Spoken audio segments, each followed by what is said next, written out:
Greetings, guys. Welcome back to my channel. My name is Monette, and this is my channel, Evolve with Monette. I'm going to talk to you guys about spiritual house clearing and how it helped me to prepare for a big release, and I didn't understand how this was going to happen. For those of you that are new here, I'm a professional intuitive empath, okay? And for many years in my life, I had been on assignment, essentially, where people would call me over to their house or want me to come stay with them for a week or two or three at a time. And I know that seems very peculiar, but I was single. This is, 10, 12 years ago. And I had not much to do. And I was aimless in my life. I'm not going to lie. I was working a dead end job, et cetera, et cetera. So I became the doctor. Now, I didn't know that that's what I was doing. So, empath and light worker, this is why I'm telling you the story. Because sometimes people are needing or utilizing your energy and maybe draining you too. And you don't realize it because you don't know and you're not putting a moniker on what you do. It's light work, it's healing. So now I know what I was doing. That's what it was.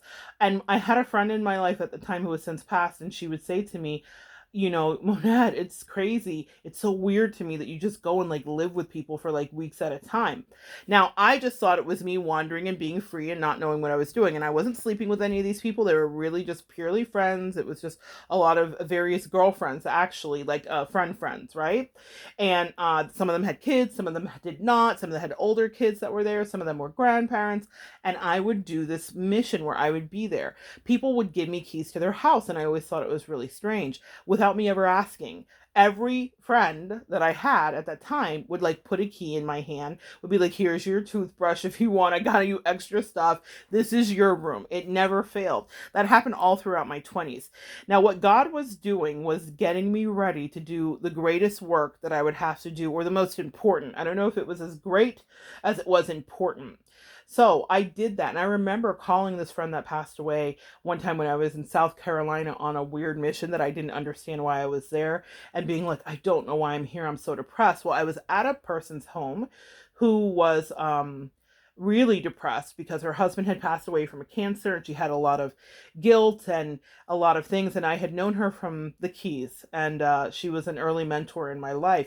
And she asked me to come stay with her, and she wanted me to stay for a while. And I said, well, if I do, I need you to put a phone line in your house, because I had at that time begun working with my clients, as I always say that I do, for some of the companies that I freelance for.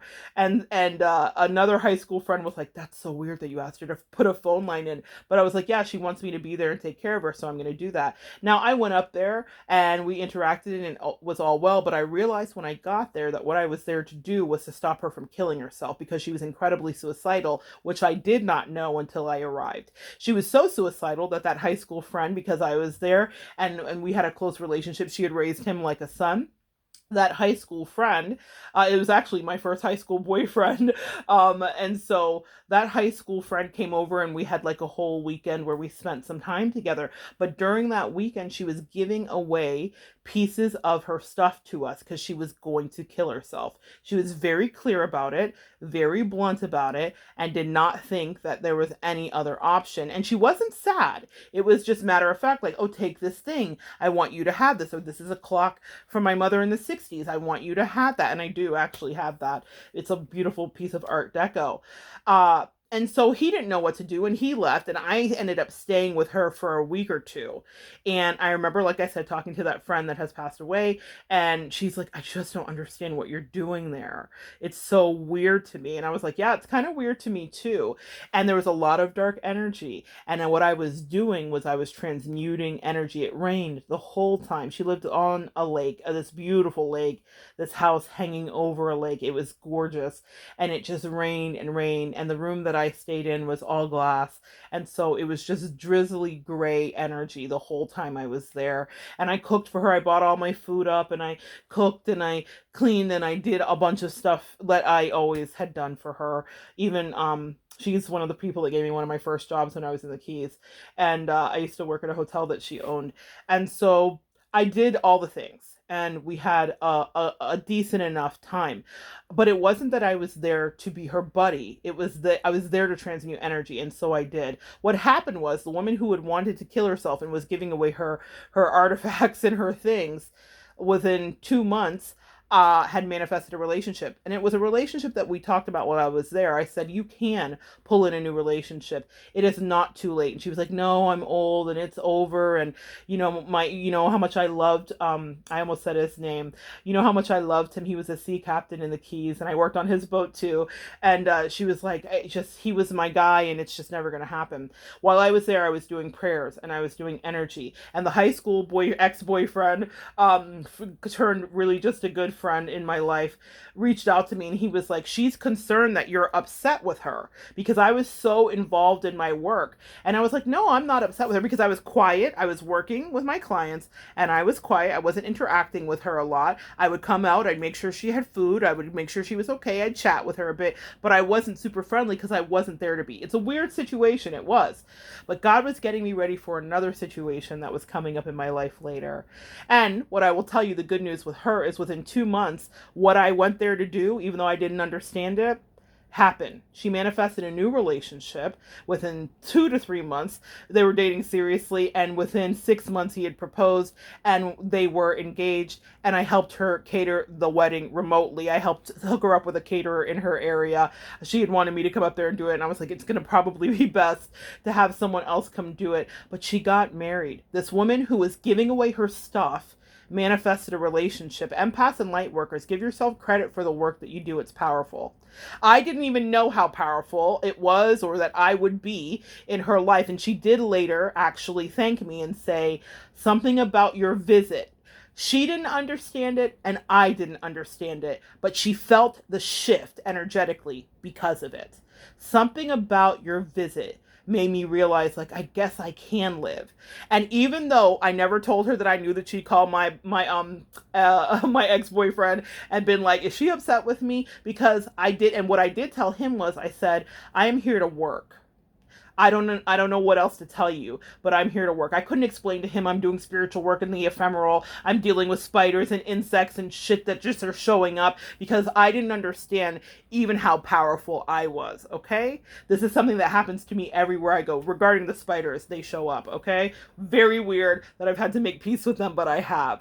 And they're usually harmless to me, actually. They're just there to let me know that I'm in a powerful state of creation. This is something that a lot of like healers, shamans, and readers talk about, that they notice as they start to ascend. I may make a video about that. I had to make peace with spiders because they were not always a good representation for me. But in any case, what I want you to understand is that you may be called to do energetic work. And it was like God was having me do house calls. I thought it was frivolous energy that I was just frittering away. But every family or every friend or everybody that I lived with throughout my 20s, even though I had a home base, I had a place to live, but I was free enough to just do that without kids. I was unencumbered.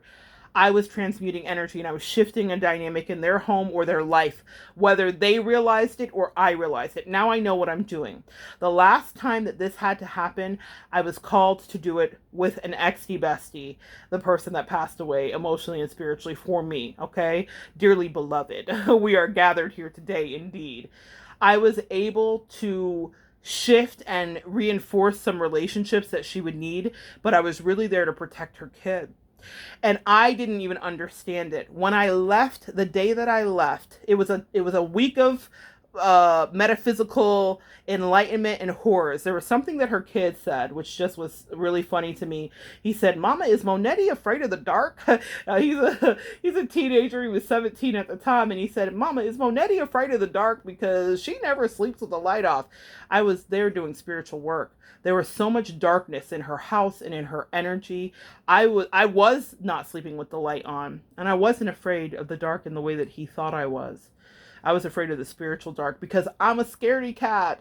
And I will tell you, I always never wanted to see demons and spiritual warfare up close. I grew up Pentecostal. I've seen exorcisms. I know this is real. But I was like, God, keep me on the light side of right. Just make me a light worker that just light and love. But God had me dive deep into my shadow last year. And it began at the beginning of last year, right about this time, a few weeks from now, February, almost a year from now, or a year ago from now. I was in Alabama and I was doing the most intense spiritual work of my life.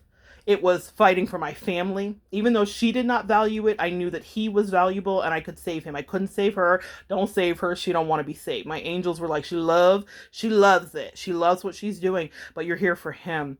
When I did the work throughout the whole week, I had backup from the cat, weird energy. I'll make a video about that. Her cat was very helpful for me, which is weird, and literally came and sat on the bed. I have a picture that I might post on my community page if I can find the right picture of it. But it was very interesting. It was an interesting experience, and it was darkness, and I saw demonic energy. I saw insect activity that was like something out of the Omen. It was freaky. I had physical vomiting. Girl, I was transmuting energy.